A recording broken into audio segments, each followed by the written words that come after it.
तो सीड हमारे पास किसका रिजल्ट है? फर्टिलाइजेशन का, मतलब सेक्सुअल रिप्रोडक्शन का। तो सीड को हम फर्टिलाइज्ड ओव्यूल भी कहते हैं। अब सीड बनता कहाँ है पता है आपको? Inside the fruit. आपने जितने भी फ्रूट खाए होंगे, आई होप आपने देखा ही होगा, सीड अंदर होता है, फ्रूट बाहर होता है। ठीक है। अब उस सीड के अंदर देखो क्या क्या चीजें होती है। सेम वही चीजें हैं जो हम यहाँ पे कर चुके हैं। सीड कोट होता है जो उसकी बाहर वाली कवरिंग होती है।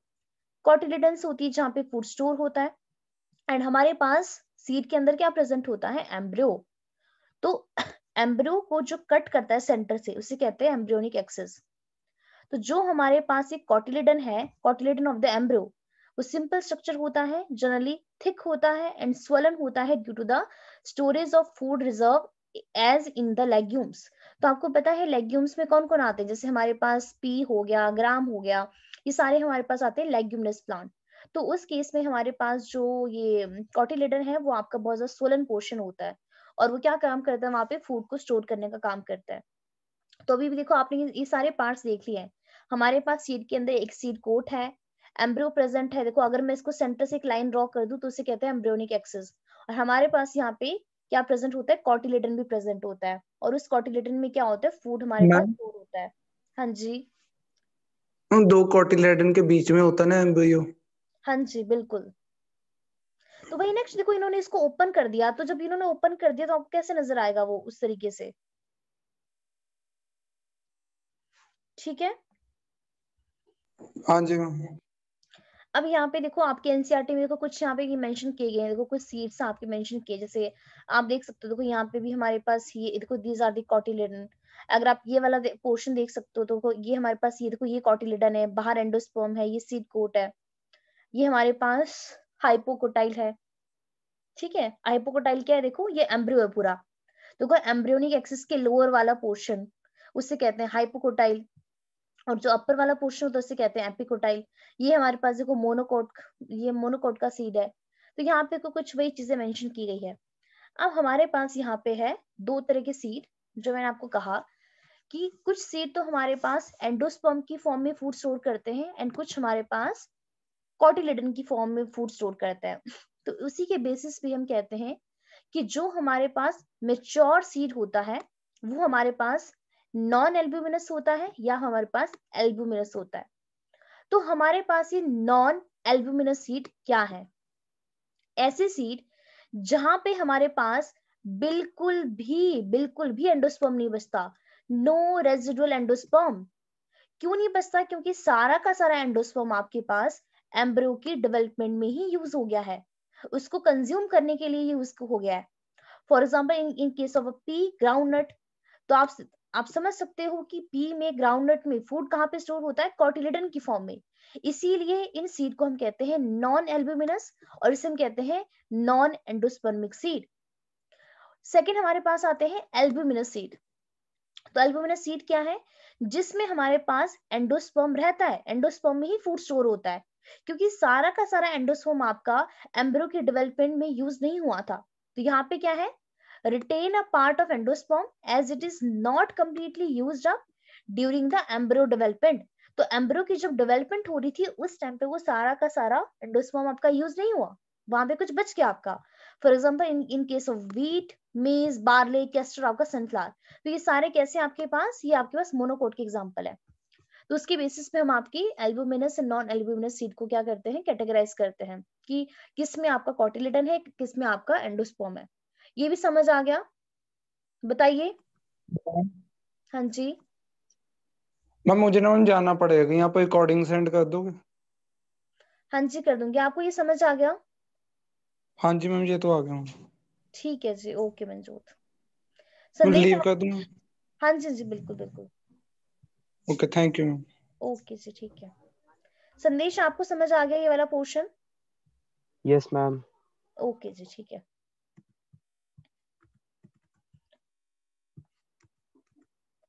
अब हम यहाँ पे थोड़ा सा देखो आपके मेच्योर सीड की ही बात करते हैं। देखो अब यहाँ पे क्या चीज है कि जैसे हमने कहा अब यहाँ पे कि अगर हम सीड की बात करें, सीड हमारे क्या है? मतलब सीड के बाद सीड कोट है।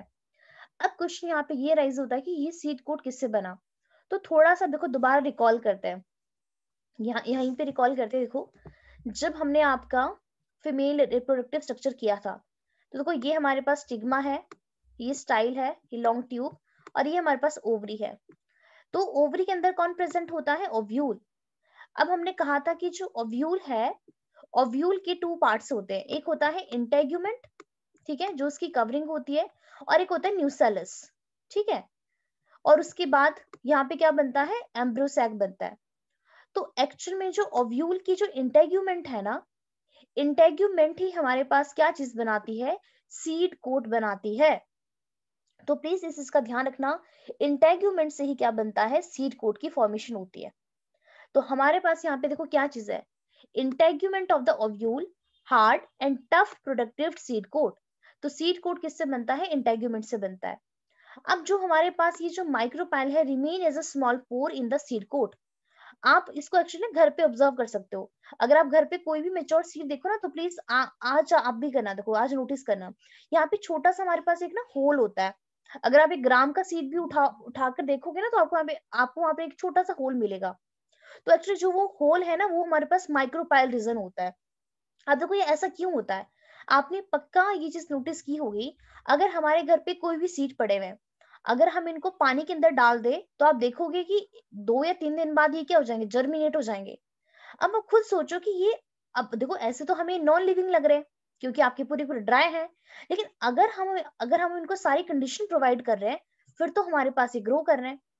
तो इसका मतलब क्या है कि जब ये आपके पास ड्राई कंडीशन में प्रेजेंट है, उस टाइम पे ये आपका रेस्पिरेशन कर रहे हैं, एक्सचेंज जरूर कर रहे हैं गैसेस का। लेकिन अगर इनको एक्सचेंज करना है गैसेस का, तो कोई ना कोई इनको ओपनिंग चाहिए।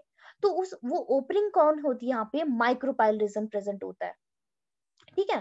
तो यहाँ पे देखो क्या चीज है, the micropyle remains as a small pore in the seed coat. Seed coat में क्या होता है? हमारे पास एक छोटा सा पोर होता है, जो माइक्रोपाइल के रीजन के पास होता है। तो इसका काम क्या होता है? This facilitate entry of oxygen and water into the seed during the germination.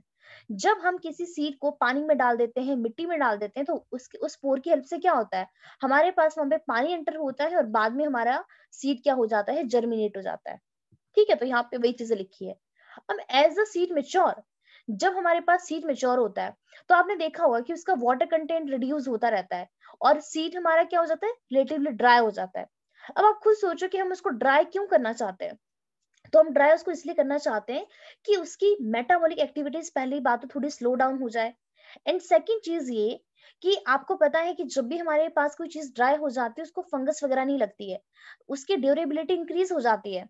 अगर हमारे पास कोई भी चीज वेट कंडीशन में हो, तो वो आपके ज्यादा टाइम तक नहीं रह सकती, क्योंकि उसमें इन्फेक्शन के किसी न किसी के चांसेस ज्यादा है। तो यहाँ पे भी वही चीज होती है कि जब हमारे पास सीड मेच्योर हो जाता है, तो ऑटोमेटिकली ही उसका वाटर कंटेंट क्या हो जाता है? रिड्यूस हो जाता है, सीड हमारा ड्राई हो जाता है। और कितना ड्राई हो गया? देखो 10 to 15% moisture by the mass. इतना क्या होता है? इतना ज्यादा आपका ड्राई हो जाता है। लेकिन ऐसा नहीं कि इसके अंदर बिल्कुल पानी बचा ही नहीं है, पहले के कंपैरिजन में वो आपका ड्राई हो गया। तो यहाँ पे क्या है? देखो जब पानी कम हो गया, तो जितनी भी इसकी मेटाबॉलिक एक्टिविटीज थी एम्ब्रियो की, वो भी आपकी स्लो डाउन हो गई। अब क्या, देखो क्या चीज है, जब हम अपने घर पे इस तरीके से कोई भी सीड को स्टोर करके रख रहे हैं, तो आपने अच्छे तरीके से देखा कि डब्बे में उनको कुछ नहीं होता, वो बिल्कुल भी जर्मिनेट नहीं करते हैं। तो यहाँ पे देखो उन्होंने क्या किया हुआ है? खुद की एक्टिविटी उन्होंने यहाँ पे सस्पेंड की हुई है, खुद को रोका हुआ है कुछ टाइम के लिए, कि मुझे अभी जर्मिनेट नहीं करना है। अब सोचो उन्होंने रोका क्यों खुद को? क्योंकि इनको यहाँ पे सारी की सारी वो कंडीशन नहीं मिल रही है जिनको ग्रो करने के लिए चाहिए। तो जब इन्होंने खुद को रोका हुआ है, अपनी एक्टिविटीज को सस्पेंड किया हुआ है, उसको हम कहते हैं डॉर्मेंसी। खुद को इनएक्टिवेट किया हुआ है। और कब तक इनएक्टिवेट किया हुआ है? जब तक इनको सारी की सारी कंडीशंस नहीं मिल जाती है ग्रो होने के लिए। तो जब इनको वो सारी कंडीशन मिलती है, उसके बाद क्या होता है? हमारे पास एक सीड क्या कर जाता है? जर्मिनेट कर जाता है। तो यहाँ पे देखो क्या है, the general metabolic activity of the embryo slow down, the embryo में enter a state of inactivity. Embryo किसके अंदर एंटर हो जाता है? इनएक्टिविटी के अंदर, जिसे कहते हैं डॉर्मेंसी। और जब उसको फेवरेबल कंडीशन मिलती है, अवेलेबल मिली, जैसे क्या मिला? मॉइस्चर मिला, ऑक्सीजन मिल गया, टेम्परेचर मिल गया, तो हमारे पास वो जर्मिनेट कर जाता है। एंड सेम चीज आपने देखी होगी, अपने डब्बे से वो निकालो सीड वगैरह, उनको पानी में फेंक दो, मिट्टी में फेंक दो, तो आपने देखा होगा कि वो आपके जर्मिनेट कर जाते हैं। तो as a ovule mature into seed, जब हमारे पास ओव्यूल सीड के अंदर चेंज होता है तो उसी टाइम पे ही ओवरी किसमें डेवलप हो जाती है, फ्रूट के अंदर। तो ट्रांसफॉर्मेशन जो होता है ओव्यूल का सीड में एंड ओवरी का फ्रूट में, वो कैसा होता है आपका, दोनों साइमल्टेनियसली प्रोसीजर होता है। और सबसे इंपॉर्टेंट चीज, ये दोनों चीजें ही आपकी कब होती है, आफ्टर फर्टिलाइजेशन। तो प्लीज इस चीज का ध्यान रखना, आफ्टर फर्टिलाइजेशन ओव्यूल हमारा सीड बना देता है और हमारा ओवरी फ्रूट बना देती है, एंड सीड के अंदर ही क्या होता है, एम्ब्रियो प्रेजेंट होता है। जब हमारे पास सीड मेच्योर हो जाता है तो वो खुद के लिए खुद को क्या कर देता है, इनएक्टिवेट कर देता है, और उस इनएक्टिव स्टेज को कहते हैं डोरमेंसी, जिसमें उसकी मेटाबॉलिक एक्टिविटीज क्या हो जाती है, स्लो डाउन हो जाती है।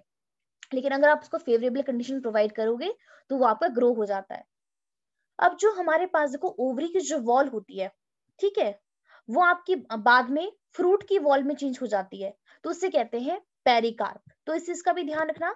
क्या मैंने कहा, मैं दोबारा रिपीट करती हूँ। देखो ये मेरे पास ओवरी थी, ये ओवरी की वॉल है। जब मेरे पास ये ओवरी फ्रूट के अंदर चेंज हो जाएगी तो फिर मैं इस ओवरी की वॉल को क्या नाम दे देती हूँ, पेरिकार्प। तो यहाँ पे क्या है, the wall of the ovary develop into wall of a fruit, तो वॉल ऑफ फ्रूट को क्या नाम देते हैं, पेरिकार्प। द फ्रूट में भी फ्लैशी, फ्रूट आपका फ्लैशी होता है, जिसमें आपके जूस वगैरह प्रेजेंट होते हैं, जैसे गुआवा हो गया, ऑरेंज हो गया, मैंगो हो गया। और कई बार आपने देखा होगा फ्रूट आपका ड्राई भी होता है, जैसे ग्राउंड नट। तो देखो ग्राउंड नट आपका फ्रूट है, मस्टर्ड हो गया, ये सारे आपके क्या है, फ्रूट्स हैं। तो many fruit have evolved mechanism for the dispersal of a seed. अब बताइए, मैं संदेश आपको समझ आया इसके बारे में, सीड के बारे में? Yes, ma'am. ठीक है, तो देखो यहाँ पे वही चीजें हैं। प्लांट की देखो डेवलपमेंट कैसे होती है, सीड की डेवलपमेंट कैसे होती है, सीड आपका मेच्योर हुआ, फिर कुछ टाइम वो आपका इनएक्टिवेट हो गया, जर्मिनेट करता है, और यहाँ पे आपका प्लांट की मैच्योरेशन हो जाती है। अब देखो यहाँ पे क्या चीज है, एक चीज है बहुत इंपॉर्टेंट। हमारे पास कुछ सीड ऐसे हैं, जैसे ब्लैक पेपर हो गया, बीट हो गया। अच्छा संदेश, कभी आपने ये नोटिस किया है, कभी घर पे ब्लैक पेपर को लेना, काली मिर्च को लेना, एंड आप उसको ओपन करके देखना, सेंटर में हमारे पास एक व्हाइट व्हाइट पोर्शन होता है, कभी नोट किया है? No, ma'am. अच्छा नहीं किया, तो चलो अगर आपके घर पे ब्लैक पेपर पड़ा होगा तो प्लीज आप जरूर देखना, आपको अच्छे तरीके से नजर आएगा। आप उसको ओपन करना, सेंटर में आपको वहां पे आपको ना एक व्हाइट व्हाइट पोर्शन नजर आएगा, ठीक है। तो जो आपका वो जो व्हाइट व्हाइट पोर्शन है ना, उसको बोलते हैं पेरिस्पर्म। और एक्चुअल में ये पेरिस्पर्म होता क्या है, देखो जो हमारे पास न्यूसेलस है, न्यूसेलस किसका पार्ट है, ओव्यूल का। तो हमारे पास कुछ सीड ऐसे हैं, जैसे ब्लैक पेपर हो गया, बीट हो गया, तो जो न्यूसेलस से उसके रेमनेंट, उसके रिमेन्स क्या करते हैं, उसमें परसिस्ट करते हैं। अदरवाइज देखो अब तक हम यहाँ पे क्या बात कर रहे हैं, ओव्यूल आपका टोटली सीड के अंदर चेंज हो जाता है। देखो ओव्यूल के पार्ट कौन कौन से होते हैं, न्यूसेलस होता है, और सेकंड आपका क्या होता है, आपके पास न्यूसेलस के अलावा आपका इंटेग्यूमेंट होती है। तो इंटेग्यूमेंट तो सीड कोड बना देती है, एंड आपका जो न्यूसेलस है वो आपका एंडोस्पर्म में चेंज हो जाता है। लेकिन कई सीड ऐसे हैं, जैसे ब्लैक पेपर हो गया, बीट हो गया, उसमें न्यूसेलस की कुछ ना आपके रेमनेंट बच जाते हैं, परसिस्ट करते हैं उसमें, और इस रेजिडुअल परसिस्टेंट न्यूसेलस को कहते हैं पेरिस्पर्म। तो जो आप ये वाला स्ट्रक्चर देख रहे हो यहाँ पे, देखो ये हमारे पास एम्ब्रियो है, और देखो बीच में यहाँ पे कौन है, देखो यहाँ पे एंडोस्पर्म रह रहा है, मतलब पेरिस्पर्म। तो पेरिस्पर्म क्या होता है, परसिस्टेंट न्यूसेलस। और ये हमें किस किस में देखने को मिलता है, black pepper and the beat.